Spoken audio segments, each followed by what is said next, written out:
Assalamualaikum warahmatullahi wabarakatuh. Selamat datang di Kisah Gelap, sebuah ruang di mana suara-suara dari masa lalu, bisikan gaib dari balik tirai dunia, dan kengerian yang tidak bisa dijelaskan logika akan kami ceritakan apa adanya. Malam ini, ada satu kisah yang terlalu gelap untuk dilupakan. Bukan tentang sosok dukun terkenal, bukan pula tentang ritual pesugihan di tengah hutan angker, tapi tentang seseorang yang selama ini kita anggap hanya sampah, masyarakat pemabuk, tukang ribut, preman pasar. Namanya Bara, preman kampung yang dikenal bengal, brutal, dan tak pernah absen dari perkelahian. Tiap malam mabuk di warung, tiap pagi bangun dengan darah di bibir dan luka di kening. Orang-orang menyebutnya laknat, tapi tak ada yang tahu bahwa di balik tubuh penuh tato dan suara kerasnya, Bara menyimpan sesuatu yang bahkan para ustadz pun tak mampu lawan. Kisah ini dimulai ketika sebuah kampung diguncang teror santet. Warga jatuh sakit satu persatu, mendadak, tanpa sebab. Ayat-ayat suci tak mempan, doa-doa tak mampu mengusir. Para ustadz mulai mundur perlahan, menyebutnya santet tingkat tinggi. Kiriman dari dukun tua yang telah bersumpah akan menumbalkan satu nyawa tiap malam Jumat. Tapi di saat semua orang menyerah, preman kampung itu si Bara melangkah ke tengah lingkaran kemenyan. Tanpa takut, tanpa ragu, ia berdiri di hadapan dukun yang bahkan disebut-sebut bisa berubah jadi anjing hitam. Di malam bulan mati, siapa sangka, Bara bukan preman sembarangan. Darahnya mengalirkan ilmu dari seorang kiai sakti, kiai yang dulu membesarkannya di pesantren, sebelum ia memilih jalan kelam. Dan malam itu, di tengah pusaran angin dan suara gaib yang meraung, Bara tak hanya berhadapan dengan ilmu hitam, tapi juga dengan bagian kelam dari masa lalunya sendiri. Apa yang sebenarnya terjadi? Bagaimana mungkin preman kampung yang dianggap tak berguna justru menjadi satu-satunya harapan? Tetap bersama kami dan siapkan keberanianmu, karena kisah gelap malam ini akan membawamu ke dalam dunia yang tak bisa kau jelaskan, di mana antara dosa dan berkah bisa berasal dari orang yang sama. Ini adalah kisah tentang Bara, preman kampung yang ternyata murid Kiai Sakti. Don malam itu, dia menghancurkan santet yang bahkan ustadz pun takut hadapi. Pernahkah kalian mendengar tentang sebuah desa yang tampak damai di siang hari, tapi menyimpan aroma kematian setiap malam tiba? Desa itu bernama Karangsari.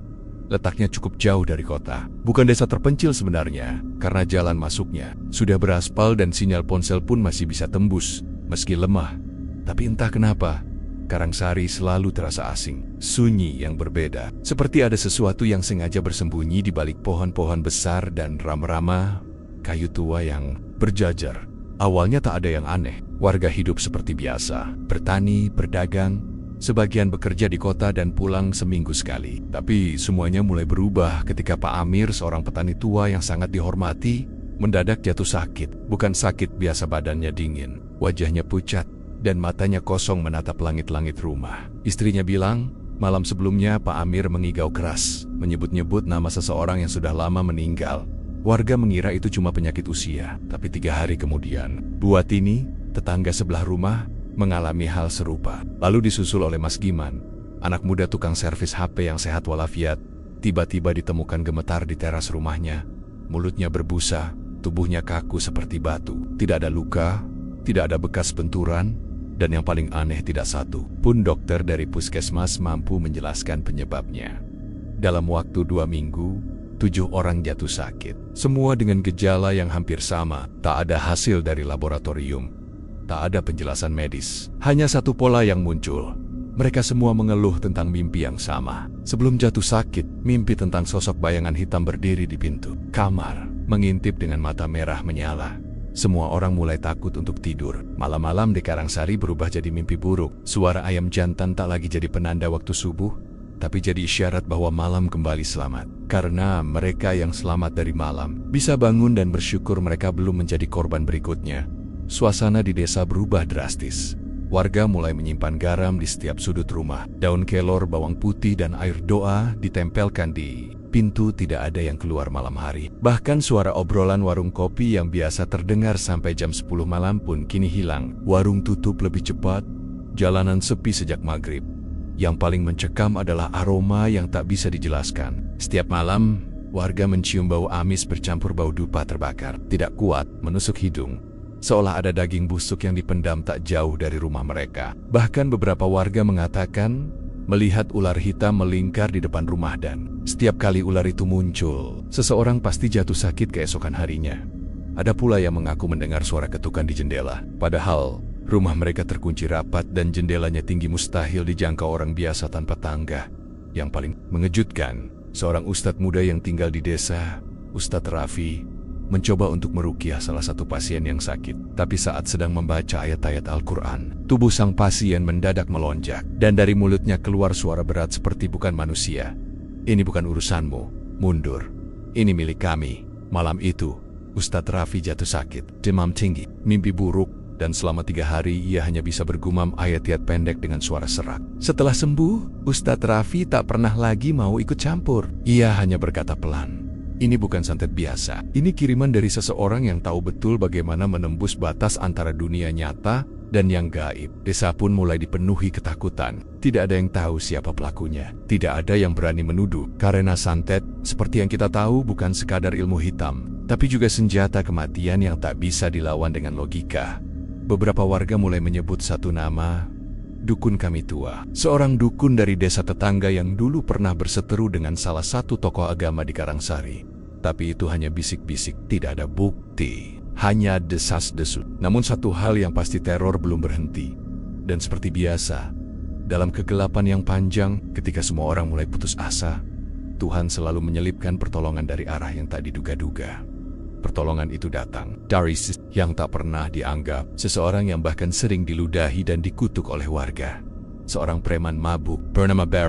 Kalau biasanya, saat ada kejadian aneh, orang akan lari ke rumah dukun. Tapi tidak di Karangsari. Di sini, masyarakat masih kuat memegang agama. Kalau ada yang sakit mendadak, mimpi buruk, atau dirasuki, mereka tidak langsung berpikir tentang ilmu hitam. Mereka lari ke masjid, menghubungi para ustadz, membaca ayat-ayat suci. Itulah yang terjadi di awal mula teror. Begitu orang-orang mulai jatuh sakit tanpa sebab, beberapa tokoh agama pun turun tangan. Yang paling pertama adalah Ustadz Raffi, ustadz muda, hafidz Quran, wajahnya bersih dan tutur. Katanya lembut, meski usianya masih 30-an, warga sangat menghormatinya. Ia bukan sekadar penceramah Jumat atau guru ngaji sore, ia juga dikenal bisa meruqyah, dan sudah beberapa kali membantu warga yang diganggu makhluk halus ringan. Tapi apa yang dihadapi Ustadz Raffi kali ini bukan perkara ringan.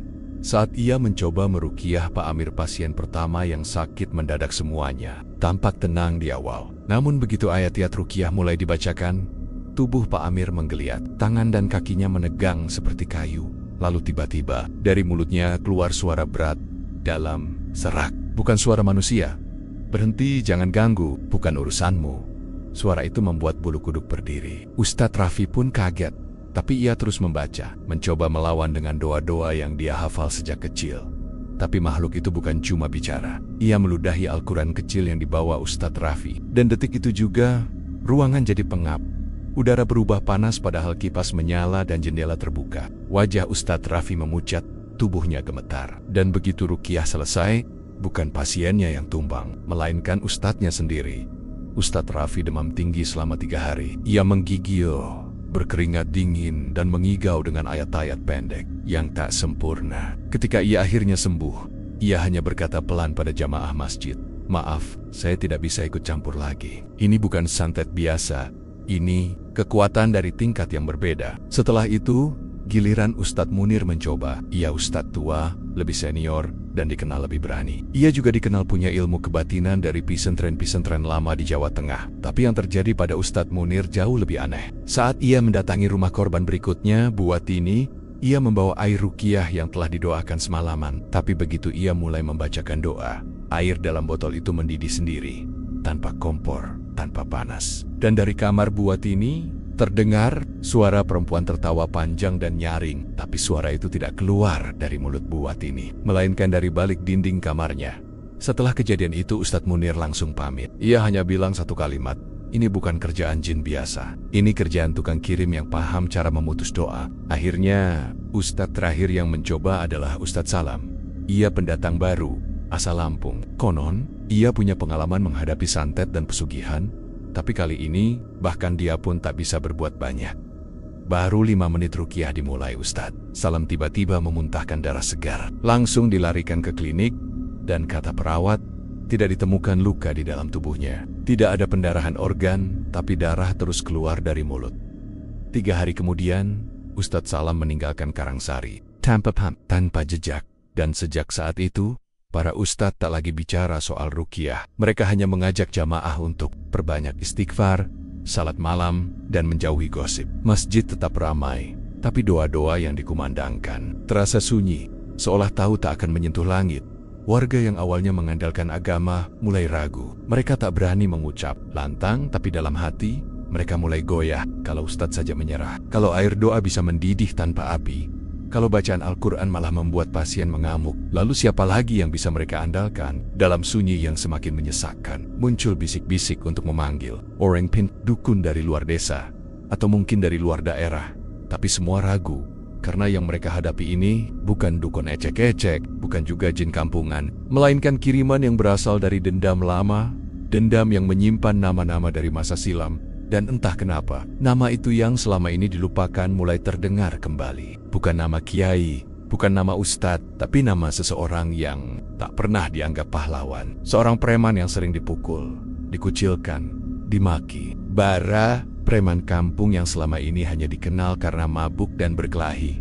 Tanpa satupun warga tahu bahwa darahnya membawa ilmu warisan dari kiai sakti. Dan di saat semua orang suci mundur, orang yang dianggap paling kotor justru maju. Dalam suasana mencekam seperti itu, di mana ustadz pun sudah menyingkir dan doa, hanya jadi pelipur lara warga Karangsari hidup seperti boneka yang menunggu giliran direnggut santet. Tiap malam, satu rumah selalu menyalakan lampu sampai subuh. Anak-anak dilarang tidur sendiri, dan suara azan pun tak lagi menenangkan. Malah terdengar seperti tanda bahwa hari yang baru akan dimulai dengan rasa takut yang sama.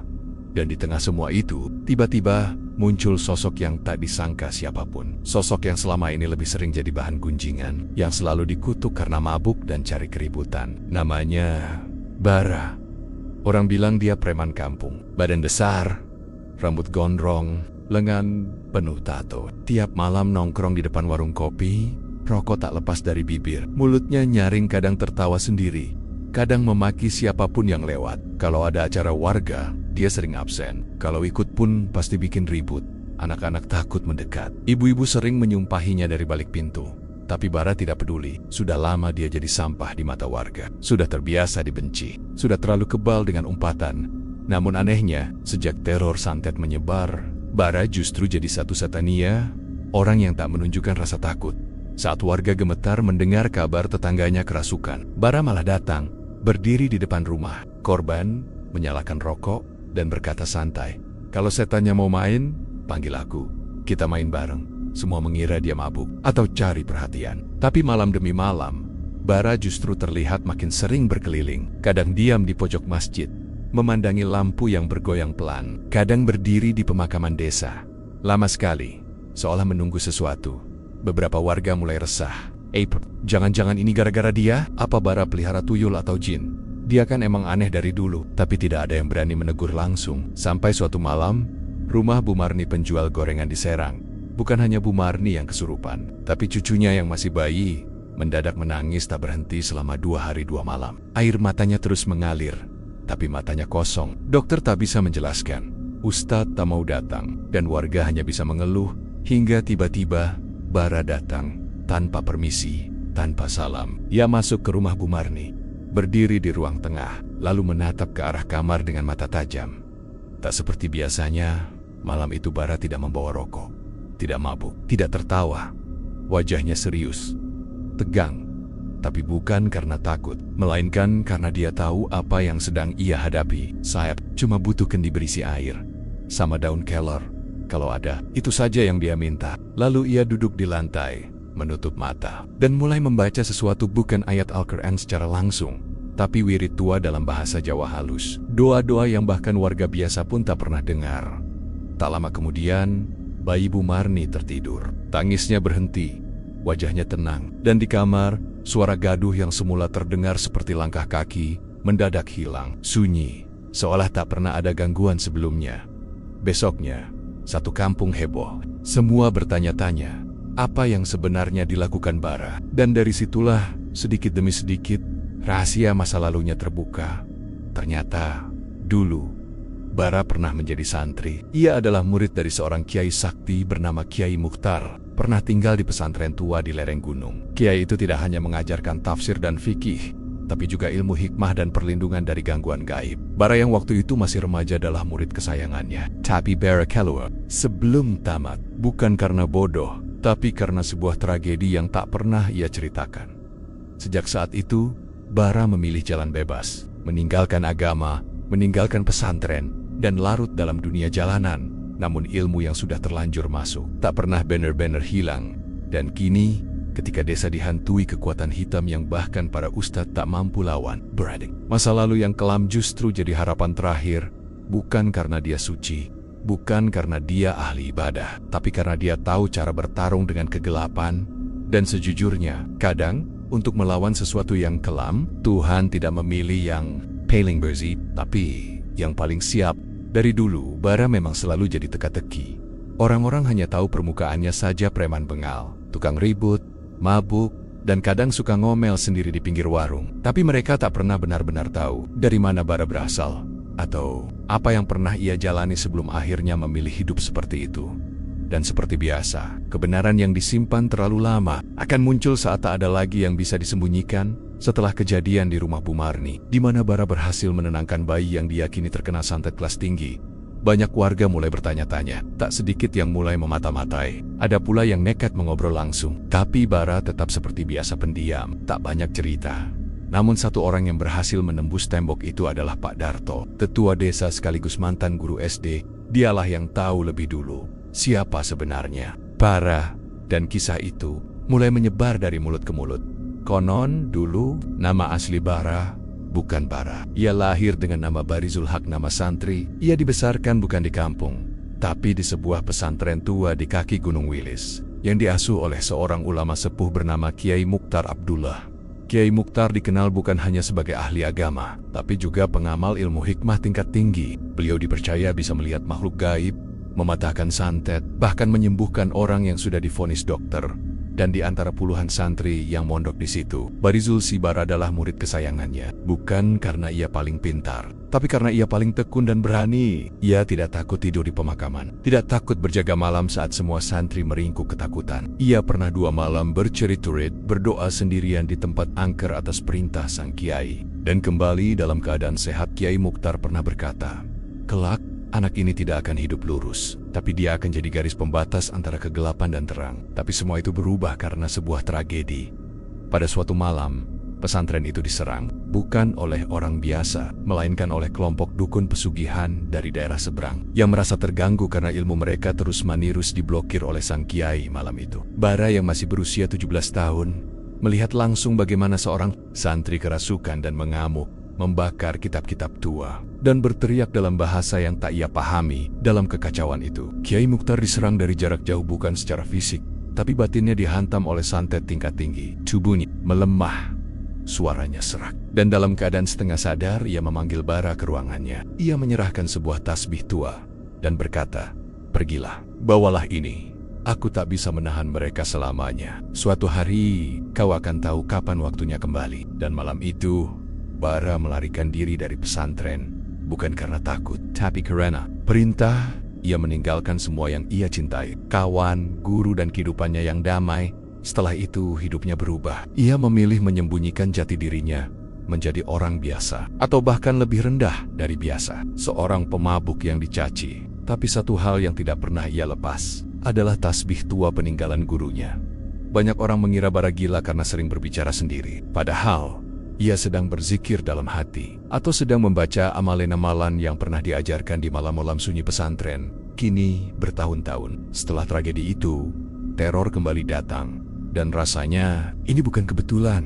Setelah menyelamatkan rumah Bu Marni, Bara mulai bermimpi tentang pesantren lamanya. Ia melihat sosok gurunya berdiri di tangga musola, tersenyum, tapi dengan wajah murung.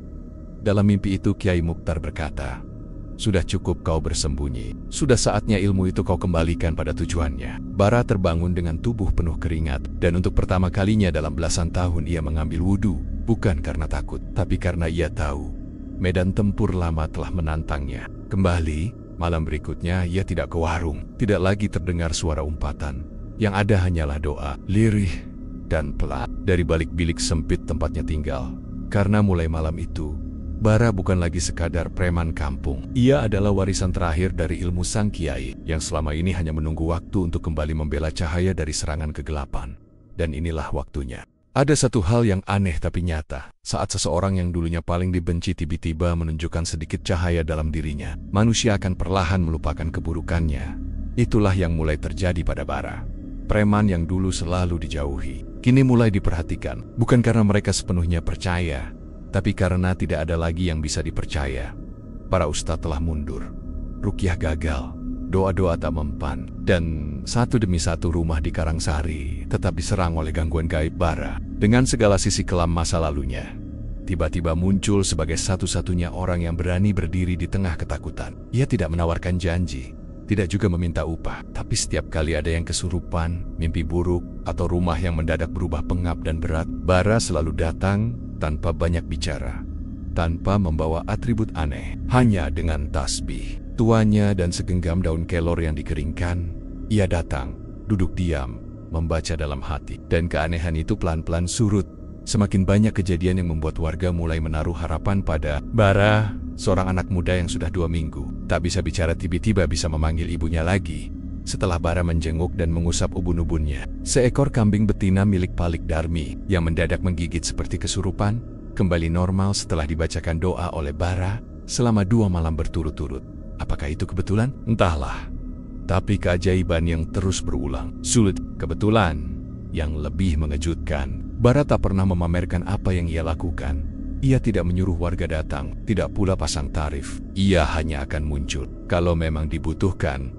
Sikapnya yang kalem, dingin, dan selalu penuh misteri membuat warga mulai penasaran. Siapa sebenarnya orang ini? Orang-orang yang dulunya mencibir kini mulai melirik dari kejauhan. Ibu-ibu yang dulu menutup pintu saat Bara lewat, sekarang mulai menyapanya pelan walau masih canggung. Anak-anak pun mulai berani mendekat. Bahkan ada yang memanggilnya Paman Bara. Rumahku juga ada suara aneh tadi malam. Boleh lihat nggak? Pak Darto, tetua desa, bahkan secara terbuka mendatangi Bara dan mengundangnya duduk di balai desa. Sebuah kehormatan yang dulu tak akan pernah diberikan pada preman mabuk. Tapi sekarang, status itu seolah mulai pudar, diganti oleh sesuatu yang lebih tinggi, penjaga desa. Di sisi lain, perubahan juga terjadi dalam diri Bara. Dulu, Bara selalu tidur larut karena mabuk. Kini, ia tidur larut karena tirakat. Kadang terdengar bisikan disikir dari dalam kamarnya. Kadang terlihat asap tipis mengepul dari dupa kayu gaharu yang ia bakar. Bukan untuk mistik, tapi sebagai pelengkap wirid peninggalan gurunya. Ia mulai memisahkan waktu malamnya antara yang digunakan untuk berjaga dari gangguan gaib dan waktu untuk berbicara dengan dirinya sendiri, dengan masa lalunya, dan dengan suara gurunya yang masih sering datang dalam mimpi. Beberapa warga bahkan percaya bahwa ilmu yang digunakan Bara bukan ilmu sembarangan, bukan pula dukan-dukonon atau kiriman jin, tapi sesuatu yang lebih tua, lebih bersih, yang lahir dari kesungguhan belajar, bukan dari perjanjian darah. Dan kepercayaan itu semakin kuat ketika Bara berhasil menyelamat keluarga Pak Harun, warga kaya yang awalnya meremehkannya. Pak Harun punya 2 anak perempuan. Yang kecil bernama Nisa, 6 tahun. Nisa tiba-tiba jatuh sakit setelah bermain di kebun belakang rumah. Badannya panas tapi bukan demam biasa. Matanya selalu terbuka tapi kosong. Dan setiap jam 2 dini hari, ia bangun, berjalan sendiri ke halaman, dan berdiri sambil tersenyum ke arah pohon jambu. Pak Harun sudah bawa ke rumah sakit, ke ustadz, bahkan sempat memanggil dukun dari luar kota. Tapi semua nihil.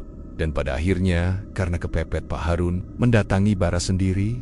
Awalnya ia ragu, tapi setelah melihat Bara duduk di sisi ranjang Nisa, memegang tasbihnya, dan membaca sesuatu dalam lirih, Nisa untuk pertama kalinya, anak itu menangis setelah seminggu diam. Keesokan harinya, Nisa sembuh. Langsung, tanpa gejala. Sejak saat itu, semua warga bahkan yang paling skeptis mulai menerima bahwa Bara memang bukan orang biasa. Mereka tak lagi melihatnya sebagai preman, tapi sebagai murid Kiai Sakti yang sedang menjalankan amanatnya. Bara tak banyak bicara tentang siapa gurunya atau apa ilmunya. Tapi ada satu kalimat yang pernah ia ucapkan ketika ditanya oleh Pak Darto. "Saya ini bukan orang suci, Pak. Saya cuma orang berdosa yang kebetulan diajari caranya melawan setan." Dan entah kenapa, justru kalimat itulah yang membuat warga percaya. Karena kadang, yang bisa melawan kegelapan bukan mereka yang putih bersih, tapi mereka yang pernah jatuh ke dalamnya dan tahu bagaimana cara keluar. Ada satu hal yang tak pernah berubah dari ilmu hitam. Ia tidak akan berhenti sebelum pemiliknya dihentikan. Selama warga Karangsari masih terus mengalami gangguan meskipun mulai mereda sejak kemunculan bara, maka bisa dipastikan si pengirim santet masih hidup dan masih aktif menyerang bara. Tahu ini ilmu yang ia gunakan selama ini hanya bersifat defensif, melindungi, menetralkan, dan menyembuhkan. Tapi untuk memutus kiriman sepenuhnya, harus ada satu langkah terakhir, menemukan siapa yang mengirim, lalu menghentikannya langsung. Itu bukan pekerjaan ringan. Karena berbeda dengan dukun kelas rendah yang biasanya menyerang pakai boneka, rambut, atau air rendaman mayat, dukun yang satu ini sangat terlatih. Ia tak hanya menguasai ilmu santet kiriman jarak jauh, tapi juga mampu memblokir pelacakan balik, membuat jejaknya hilang, seolah tidak pernah ada. Namun, Bara bukan murid sembarangan. Ilmu yang diwariskan Kiai Mukhtar kepadanya adalah ilmu penjaga yang diajarkan hanya pada satu murid terpilih dalam satu generasi. Dan salah satu cabang dari ilmu itu adalah kemampuan untuk mencium jejak gaib yang tertinggal. Meskipun jejak itu sudah dikunci 7 lapis, malam itu, Bara melakukan tirakat 3 malam berturut-turut, puasa mutih, tidur hanya 2 jam tiap malam. Dan selama sisa waktunya, ia berzikir dengan hitungan dan bacaan khusus yang hanya dia dan gurunya tahu. Ia tidak bicara pada siapapun, tidak muncul dimanapun, hanya di dalam rumah kayunya yang kecil dan usang. Dan pada malam keempat, sosok itu akhirnya menampakkan diri bukan secara fisik, tapi melalui pertemuan gaib yang hanya bisa dijalani oleh mereka yang diundang dalam dunia ilmu hikmah. Pertemuan seperti ini disebut tapak lelembut, sebuah alam antara mimpi dan sadar, tempat dua kekuatan bisa bertemu tanpa batas ruang. Dan disitulah, untuk pertama kalinya, Bara bertemu langsung dengan pelaku santet. Sosok itu adalah Dukun Wiryo, seorang dukun tua dari desa sebelah, yang dulu bertahun-tahun lalu pernah kalah ilmu dalam sebuah perdebatan spiritual dengan Kiai Mukhtar, guru Bara. Dendam itu ia simpan dalam-dalam. Dan setelah Kiai Mukhtar wafat, Dukun Wiryo mengira jalannya bersih. Ia mulai menyebar pengaruh ke desa-desa sekitar, meneror satu persatu tempat yang dulu dilindungi oleh sang Kiai. Karangsari adalah sasaran terakhir, tempat yang dianggapnya paling rapuh karena tidak lagi punya penjaga. Ia tidak tahu bahwa satu murid masih hidup dan murid itu kini kembali di tapak lelembut. Pertemuan Bara dan Dukun Wiryo bukan dengan saling bicara, tapi lewat energi. Saling hantam doa, saling blokir bacaan, saling kirim visualisasi kematian. Dukun Wiryo muncul dalam wujud setengah manusia, setengah hewan. Matanya menyala merah, lidahnya panjang. Di punggungnya tergantung keris yang terus bergetar, seolah menyerap dendam yang tak pernah padam. Sementara Bara, dengan pakaian putih polos, duduk diam memeluk tasbih dan hanya membaca dengan tenang. Dan dari tubuhnya memancar cahaya putih keperakan. Cahaya yang membuat wajah Dukun Wiryo meringis dan tubuh gaibnya meretak perlahan. Namun, pertempuran itu tidak dimenangkan dengan mudah. Bara terseret dalam pusaran energi, dibanting oleh banggen-beanggen masa lalu, dipaksa melihat kematian gurunya, ditarik ke kenangan lamanya saat kabur dari pesantren, dan dipaksa merasakan kembali rasa bersalah yang tak pernah sembuh. Tapi di saat hampir jatuh, suara lirih muncul bukan dari luar, tapi dari dalam jiwanya. Bukan dirimu yang memilih takdir ini, Barizul, tapi takdirmu yang memilihmu kembali. Dan dengan kekuatan terakhir, Bara membaca ayat pamungkas, ayat yang pernah diajarkan gurunya hanya sekali, ayat yang tidak pernah ia ucapkan, karena itu adalah ayat penghancur ikatan kegelapan. Begitu ayat itu dilantunkan, alam lelembut bergetar, cahaya memancar, dan tubuh gaib Dukun Wiryo meledak menjadi serpihan asap hitam yang perlahan menghilang ke tanah dan di dunia nyata. Di waktu yang sama, Dukun Wiryo ditemukan tewas di rumahnya, bukan karena luka, tapi karena tubuhnya mengering, seperti dibakar dari dalam, dan matanya membelalak ke langit-langit rumah, seolah melihat sesuatu yang tak mampu dijelaskan manusia. Kabar itu menyebar cepat. Desa Karangsari kembali tenang. Gangguan santet berhenti. Warga yang sakit mulai pulih. Suara-suara aneh di malam hari tak terdengar lagi. Tidak muncul kemana-mana selama 2 hari setelah konfrontasi itu. Ia tidur seperti bangkai, tanpa makan dan minum. Warga mengira ia pingsan atau koma. Tapi ketika ia bangun di hari ketiga, suaranya berat, matanya redup, dan hanya berkata, "Sudah selesai." Tapi bukan berarti berakhir, karena menurut ilmu yang ia pelajari, setiap hebat selalu punya murid, dan setiap kegelapan yang mati akan ada bayangan baru yang mencoba menggantikan. Setelah kematian Dukun Wiryo, Karangsari kembali tenang, atau setidaknya tampak tenang. Warga mulai berani keluar malam. Suara azan kembali menggema tanpa rasa takut. Warung kopi kembali buka sampai larut. Anak-anak mulai bermain di halaman tanpa teriakan panik dari orang tua. Desa yang sebelumnya sunyi dan dicekam rasa curiga, kini seperti lahir kembali. Tapi Bara tahu, belum selesai. Ia tahu, dalam dunia ilmu hitam, kematian seorang dukun sakti tidak pernah berarti tamat. Apalagi jika si dukun memiliki murid, atau jika ilmunya sudah ditanamkan pada medium-medium tertentu yang bisa hidup dan bergerak sendiri. Dalam dunia gaib, perjanjian tak mati hanya karena tuannya mati. Ia harus diputus, dibersihkan, dimatikan. Dan Bara mulai merasakan kejanggalan yang tak bisa dilihat orang awam. Malam-malamnya kembali berat. Ia mimpi buruk lagi. Tapi bukan mimpi dikejar, dirasuk, atau ditampakkan wujud menakutkan. Mimpi itu lebih halus. Ia melihat pesantren lamanya terbakar. Lalu dari api itu, muncul sosok hitam tinggi dengan wajah tertutup kain putih. Dan tangan menggenggam keris kecil berlumur darah. Suara gurunya terdengar samar pusaka itu. Masih hidup, Barizul. Ia harus dimatikan sebelum darah tumpah kembali. Bara terbangun dengan dada sesak. Nafasnya pendek dan tangannya entah kenapa penuh abu hitam, seperti baru menggenggam sesuatu yang terbakar. Ia tahu, ini bukan pertanda main-main. Masih ada satu hal yang belum selesai. Sore harinya, ia mendatangi Pak Darto dan beberapa tokoh tua desa. Ia meminta izin untuk melakukan sebuah ritual pembersihan terakhir. Ritual yang harus dilakukan tepat tengah malam, di tempat di mana titik gangguan terbanyak terjadi, yaitu di kebun belakang rumah Pak Amir, lokasi korban pertama santet. Pak Darto awalnya ragu, tapi Bara meyakinkan mereka, jika tidak dilakukan malam ini, maka kegelapan yang sudah sempat mati akan hidup kembali. Dan kali ini, ia tak akan datang diam-diam. Ia akan menyerang terang-terangan. Tepat jam 23:45, Bara bersiap. Ia hanya membawa 3 benda, tasbih warisan Kiai Mukhtar, segenggam tanah dari pesantren lamanya, dan seutas benang putih yang telah direndam dalam doa selama 3 malam. Tak ada warga yang diperbolehkan ikut. Bukan karena Bara sombong, tapi karena ritual ini bisa menarik makhluk yang sedang mengintai. Don Merah hanya akan menyerang yang lemah.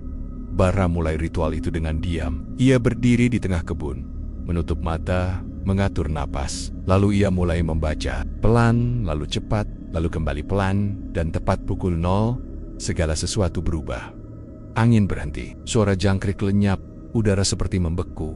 Langit tetap gelap, tapi bukan gelap biasa, seolah ada kabut tipis menutupi bulan membuat cahaya. Hanya cukup untuk menampakkan bayangan samar. Lalu terdengar tawa-tawa panjang, tawa wanita tua dari atas pohon, dari bawah tanah, dari segala arah. Suara itu menggemakan rasa mual dalam dada. Bara tak gentar. Ia menancapkan benang putih di atas tanah, lalu menaburkan tanah pesantren tepat di tengah lingkarannya. Kemudian, ia duduk bersila, menunduk, dan melafalkan satu kalimat yang dulu dilarang diucapkan sembarangan. Ya Nur, ya Hak, putuskan rantai dalam darah dan tanah. Kembalikan ruh yang terikat. Tiadakan jejak dari yang bukan takdir. Tiba-tiba, tanah retak, dari celahnya muncul asap tipis, dan dari asap itu keluar sosok tinggi, tak punya wajah. Tubuhnya arang, dan ia membawa keris bukan besar, tapi kecil dan melengkung. Dengan ujung meneteskan darah segar yang entah milik siapa, makhluk itu bergerak cepat ke arah Bara. Tapi tepat sebelum menyentuhnya, Bara membuka mata dan membaca ayat terakhir. Ayat yang dulu hanya dibisikkan gurunya ketika mereka menyusup ke tempat pesugihan di pegunungan. Bismillahi alat silaya deru. Masmi sihe yuen fil ardi walafisam, wahuwa samiul alim. Dan seketika, makhluk itu berteriak, bukan jeritan manusia, tapi suara 1000 suara dalam satu tubuh. Langit seperti bergetar, tanah gemetar, pohon-pohon bergoyang meski tak ada angin. Lalu dengan satu hentakan tasbih ke tanah, Bara mengakhiri ritual itu. Makhluk itu pecah jadi kabut. Kabut yang lalu diserap oleh tanah basah yang dilingkari benang putih sunyi kembali. Tak ada tawa, tak ada angin. Dan dari kejauhan, terdengar azan subuh pelen-pelen mengalun dari menara masjid. Ritual selesai, dan Bara untuk pertama kalinya tersenyum. Bukan karena bangga, tapi karena beban yang dipanggulnya selama ini akhirnya sedikit lebih ringan. Setelah ritual malam itu, Karangsari kembali diam. Tapi kali ini bukan diam karena takut, melainkan diam karena tenang. Angin kembali berembus dengan lembut. Suara jangkrik kembali terdengar, dan yang lebih mengejutkan, tidak ada satu pun kejadian aneh yang terjadi setelah malam ritual. Tidak ada lagi anak-anak main gigo. Tidak ada lagi mimpi buruk yang membuat ibu-ibu menangis di pagi hari. Tidak ada ayam yang berkokok tengah malam. Tidak ada suara langkah kaki di atap rumah. Semuanya berhenti. Warga desa yang selama berbulan-bulan hidup dalam biang-biang teror santet kini bisa tidur dengan nyenyak. Dan pagi itu tepat sehari setelah ritual burang-burang kembali terdengar berkicau, seperti menyambut pagi baru. Di antara semuanya, ada satu orang yang tidak ikut merayakan kemenangan itu dengan pesta atau tawa, yaitu Bara. Setelah ritual, Bara menghilang selama 2 hari penuh. Tidak ada yang tahu di mana dia. Rumahnya kosong, hanya terlihat jejak asap dupa yang sudah lama mati dan daun kelor yang masih tersisa di sudut kamar. Beberapa orang mulai khawatir, tapi Pak Darto hanya berkata, biarkan dia sendiri dulu. Orang yang habis perang butuh ruang, dan benar saja. Di hari ketiga, Bara muncul. Langkahnya lebih tenang, wajahnya lebih cerah walau tetap dingin seperti biasanya. Tapi sorot matanya berubah. Kalau dulu matanya seperti menyimpan amarah, kini mata itu seperti menyimpan kedalaman. Bara tidak berbicara panjang. Ia hanya berkata, sudah selesai. Warga yang mendengar langsung tersentuh, karena mereka tahu kalimat sesederhana itu bukan kalimat biasa. Itu kalimat dari seseorang yang sudah berdarah-darah di medan perang, tapi tidak pernah mengeluh, tidak pernah minta dipuja, dan tidak pernah merasa lebih tinggi dari siapapun. Dan sejak saat itu, Bara bukan lagi preman. Ia adalah penjaga tak resmi desa. Orang yang akan pertama dipanggil kalau ada yang tidak beres. Tapi, ironisnya, justru setelah kemenangan itu, gangguan tak pernah muncul lagi. Beberapa warga terutama yang dulu paling keras menghina Bara datang ke rumahnya. Minta maaf bukan hanya karena salah menilai, tapi karena telah menonjolkan seseorang yang ternyata adalah jawaban dari doa mereka sendiri. Lucunya, Bara tidak menerima permintaan maaf dengan air mata atau pelukan. Ayah hanya kecil, lalu berkata, aku juga bukan orang baik, tapi kadang kebaikan itu datang dari tempat yang salah. Kemenangan Bara bukan hanya membuat desa tenang, tapi juga meruntuhkan pengaruh santet secara menyeluruh. Bara tahu, ilmu dukun Wiryo tidak bekerja sendiri. Ia punya jaringan, tapi setelah pusat kekuatannya dihancurkan lewat ritual malam itu, rantai santet yang selama ini menyebar langsung putus. Desa sebelah, yang juga sempat kena teror, melaporkan bahwa mendadak gangguan berhenti. Beberapa dukun bayaran diketahui pergi diam-diam, kabur dari kontrakan, meninggalkan tempat tanpa jejak, seolah tahu bahwa kekuatan mereka sudah lumpuh. Ada semacam aura patah di kalangan para pelaku ilmu hitam. Mereka tidak bisa lagi mengakses kekuatan yang biasa mereka gunakan. Doa-doa hitam mereka kosong, sesajen mereka tak lagi disentuh. Semua karena satu orang yang dulu dianggap rendah, yang tak pernah jadi tokoh agama, yang hidup dalam diam dan mabuk, tapi ternyata menyimpan kunci dari kekuatan yang tidak bisa dibeli atau diwariskan. Takdir. Dan sejak saat itu, Bara tetap tinggal di desa. Tapi ia hidup lebih tenang, lebih bersih, lebih ringan.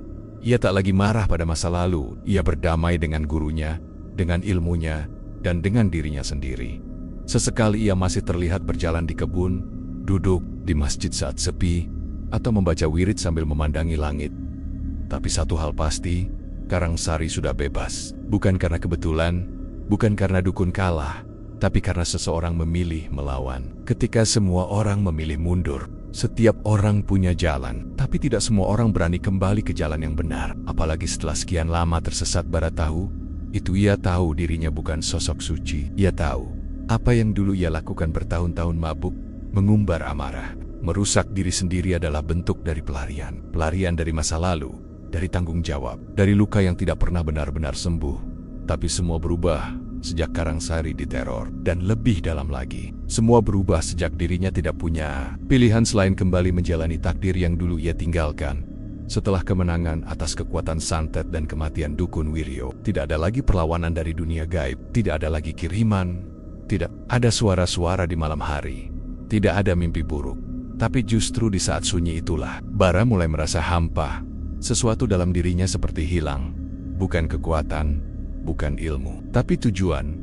Selama ini, ia merasa hidup hanya untuk bertahan dari hinaan, dari penyesalan, dari kutukan dalam dirinya sendiri. Tapi ketika semua itu berakhir, ia mulai bertanya, lalu aku ini sebenarnya siapa? Pertanyaan itu tidak ia utarakan pada siapa-siapa, tapi ia simpan dalam doa. Dalam malam-malam panjang yang kembali ia isi dengan dizikir, ia mulai mengingat kembali semua yang pernah ia pelajari. tentang makna hidup, tentang niat, tentang keikhlasan, dan dalam keheningan itulah datang satu malam yang mengubah segalanya. Bara bermimpi, tapi ini bukan mimpi biasa. Ia kembali berada di halaman pesantren lamanya. Bangunan-bangunan tua masih berdiri, suara gemericik air wudhu terdengar. Dan di ujung jalan berdiri sosok tua berjubah putih, wajahnya bersih, senyumnya lembut. Kiai Mukhtar, gurunya, orang yang dulu memberinya ilmu, dan juga orang yang ia tinggalkan saat tragedi itu. Kiai Mukhtar tidak berkata panjang, hanya satu kalimat yang ia bisikan sambil memegang bahu Bara.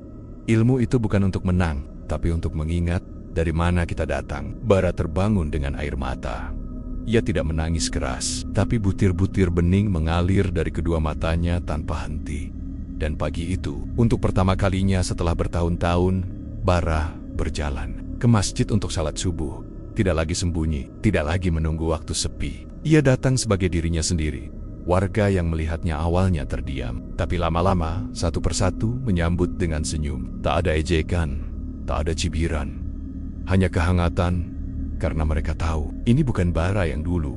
Sejak hari itu, Bara berubah, bukan dalam cara dramatis, bukan mendadak jadi ustadz, tapi perlahan ia membersihkan rumahnya, membuang botol-botol lama, menjual motor tuanya yang dulu sering ia pakai untuk keluyuran malam. Ia mulai mengajar anak-anak mengaji bukan di masjid, tapi di beranda rumahnya, dengan caranya sendiri. Tanpa tekanan, tanpa menggurui. Ia tidak pernah menyebut dirinya guru, tapi anak-anak memanggilnya Kakang Bara. Kadang, ia juga jadi tempat bertanya warga yang ragu tentang mimpi, tentang firasat, tentang rasa aneh yang mereka alami. Bara selalu menjawab dengan tenang. Jika bisa dibantu, ia bantu. Jika tidak tahu, ia bilang dengan jujur, aku nggak ngerti. Mungkin bukan tugasku menjawabnya. Dan dalam kesederhanaan itulah, Bara benar-benar kembali ke jalan lurus. Ia tidak mencari panggung, tidak membuka pengobatan, tidak mencetak spanduk bertuliskan mantan preman jadi guru ilmu hikmah. Ia hanya hidup sebagaimana mestinya. Dengan kepala tertunduk, dengan hati yang pelen-pelen sembuh, warga pun belajar dari kisahnya. Bahwa kadang, orang yang kita hina hari ini bisa jadi satu-satunya harapan saat badai datang, bahwa Tuhan tidak pernah membuang orang berdosa. Ia hanya menunggu sampai orang itu siap untuk kembali. Dan Bara sudah kembali. Kisah gelapnya belum tentu hilang, tapi sekarang ia sudah punya cahaya untuk menuntunnya. Dan mungkin itulah yang disebut hidayah. Dan begitulah sebuah kisah yang mengajarkan kita bahwa manusia bukan dilihat dari masa lalunya, tapi dari keberaniannya untuk berubah. Bara yang dulu dibenci, diasingkan, bahkan dilupakan ternyata menyimpan cahaya yang tak banyak dimiliki orang lain. Cahaya yang muncul bukan dari sorban, bukan dari panggung, tapi dari kesadaran, penyesalan, dan keberanian untuk kembali ke jalan lurus. Dari kisah ini kita belajar bahwa kegelapan bisa datang dari mana saja, tapi harapan kadang muncul dari tempat yang paling tak terduga. Dan siapa tahu, di sekitar kita ada seseorang seperti Bara yang diam-diam menyimpan bekas luka, tapi juga kekuatan untuk melindungi. Jika kalian merasa kisah ini menggugah, jangan lupa untuk klik like, bagikan video ini ke teman atau keluarga, dan tentunya subscribe ke channel Kisah Gelap untuk terus mengikuti cerita-cerita misteri, horor, dan kisah gaib penuh hikmah lainnya. Karena di balik setiap kegelapan, selalu ada kisah. Dan di sini, kita ceritakan semua. Sampai jumpa di kisah gelap berikutnya.